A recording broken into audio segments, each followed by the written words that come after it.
வணக்கம். நவராத்திரியில் பல்வேறு வகையான பொம்மைகள் படிக்கட்டுகளில் வைத்து அலங்கரிக்கப்படுவது ஒரு சம்பிரதாயமாக இருக்கின்றது. பொதுவாக இந்த படிக்கட்டுகள் 3, 5, 7, 9, 11 என்ற வகையில் அடுக்கப்படும்.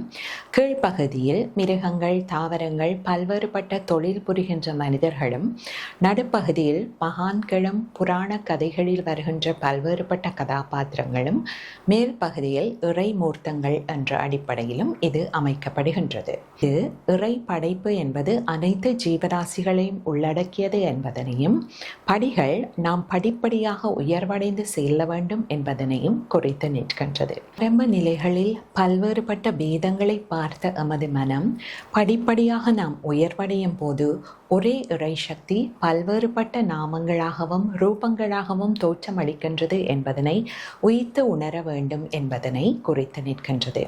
அது மட்டுமல்லாமல் இன்றைய காலகட்டங்களிலே நாம் அனைவரும் தனிமைப்படுத்தப்பட்டு கொண்டிருக்கின்றோம்.